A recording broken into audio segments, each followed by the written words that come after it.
Assalamualaikum warahmatullahi wabarakatuh. Shalom, halo teman-teman. Kami dari kelompok 2 angkatan 125 ingin membawakan podcast tentang orang-orang yang bisa menjadi teladan berakhlak yang telah kita pelajari sebelumnya. Jadi kali ini kita akan mengangkat dari kami kelompok 2 akan mengangkat profil tentang Jenderal Hugeng.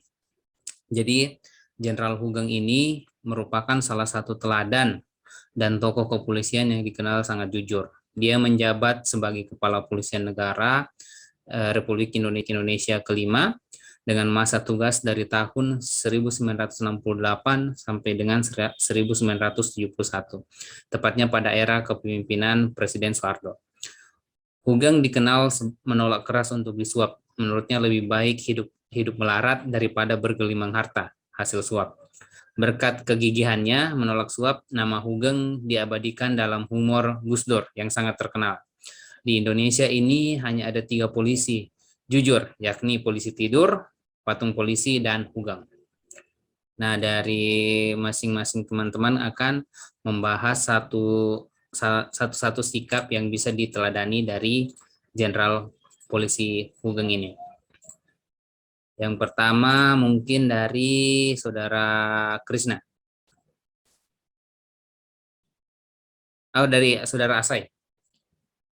Silakan.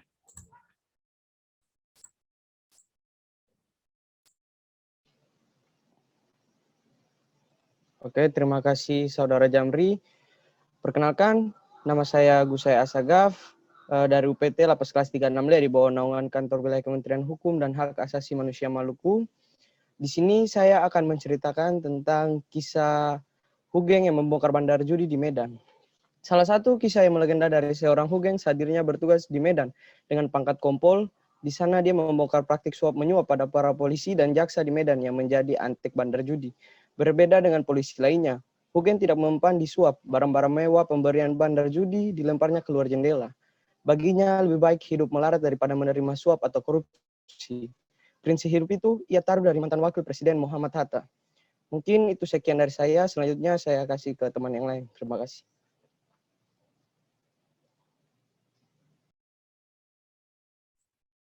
Terima kasih Asai. Kemudian lanjut ke Krisna ya, Saudara Krisna dari Lapas Kelas 2 Belu. Silakan. Oke, saya Krisna Dwi Pena dari Lapas Kelas 2 Belu, Dewan Naungan Kemenkumham Sulawesi Tengah.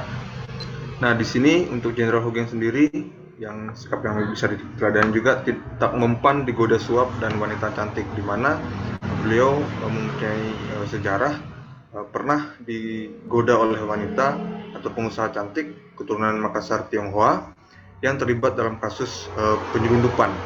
Nah, namun beliau meskipun diberikan atau ingin disuap, dikirimkan segala bentuk perhiasan, kemudian hadiah-hadiah mewah, beliau tidak gentar dan tetap melanjutkan kasus tersebut ke pengadilan. Namun lain dengan kolega-koleganya atau rekan kerjanya, misalnya kepolisian dan juga kejaksaan, di mana para pejabatnya malah menolong wanita tersebut. Namun beliau ini tetap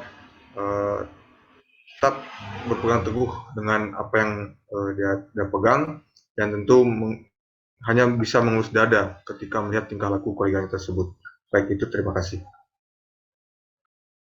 Baik, terima kasih Saudara Krisna. Selanjutnya dari saya sikap Jenderal Hugeng yang ketiga yang bisa diteladani. Perkenalkan, saya Jamri dari Lapas Kelas 3 Kaimana di bawah naungan Kanwil Kementerian Hukum dan HAM Papua Barat. Sikap ketiga Jenderal Hugeng yang bisa diteladani adalah tak gentar melawan siapapun demi kebenaran. Kapolri Jenderal Hugeng pernah dihadapkan pada kasus pemerkosaan seorang penjual telur bernama Sumarijem di Yogyakarta. Padahal dalam kasus tersebut anak seorang pejabat dan anak pahlawan revolusi diduga ikut menjadi pelakunya.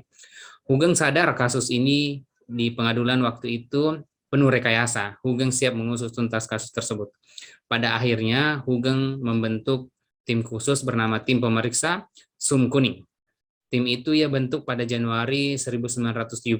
Namun entah mengapa Presiden Soeharto meminta kasus ini tidak lagi ditangani oleh Jenderal Hugeng, melainkan tim pemeriksa pusat Kopkantip. Akhirnya pada Oktober 1971, Hugeng dipensiunkan dari jabatan Kapolri.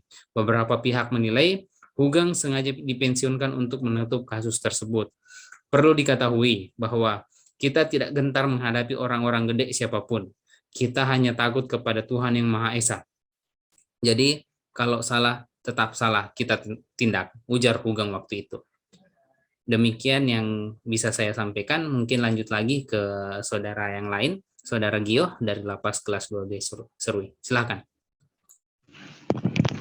Baik, terima kasih. Perkenalkan, nama saya Hagio Wamsiwor. Saya dari Lapas kelas 2B Serui.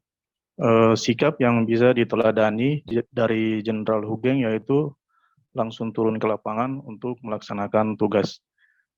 Jenderal Hugeng berpendapat tugas polisi adalah mengayomi masyarakat, baik itu dari pangkat tertinggi sampai yang terendah. Oleh karena itu, Hugeng merasa tidak pernah malu untuk turun langsung ke lapangan mengambil alih tugas polisi yang kebetulan sedang tidak ada di tempat. Jika terjadi kemacetan, Hugeng akan menjalankan tugas sebagai polisi lalu lintas. Dalam kesehariannya di kantor, Hugeng merupakan sosok yang sangat disiplin. Dia selalu tiba di Mabes Polri sebelum pukul 7.00. Bahkan sebelum sampai masuk kantor, dia menyempatkan diri untuk memantau situasi lalu lintas dan kesiapsiagaan aparat kepolisian di jalan. Baik, mungkin cuma itu yang bisa saya sampaikan. Terima kasih. Terima kasih banyak, Saudara Gio dari Serui. Selanjutnya, Saudara Christian Wega dari Lapas kelas 2B Sorong. Silakan. Baik, terima kasih atas waktu yang diberikan kepada saya. Perkenalkan, nama saya Julianto Christian Wega dari Kanwil Kementerian Hukum dan HAM Papua Barat. Sikap dan contoh teladan dari Jenderal Hugeng yang patut kita contoh yaitu berani membongkar korupsi teman sendiri. Meski tak lagi menjabat sebagai Kapolri, beliau tetap memberi perhatian khusus pada tempat ia dulu bekerja. Pada tahun 1977, dia mendapat laporan dari seorang perwira menengah polisi kalau ada dugaan korupsi di sejumlah perwira tinggi. Laporan itu beliau langsung mengirim memo kepada Kapolri yang saat itu menjabat adalah Jenderal Widodo Budi Dormo. Isi dari beliau kritik habis-habisan perilaku polisi yang bergaya hidup mewah. Karena tak kunjung mendapat balasan, beliau lantas membocorkan dugaan korupsi itu kepada media.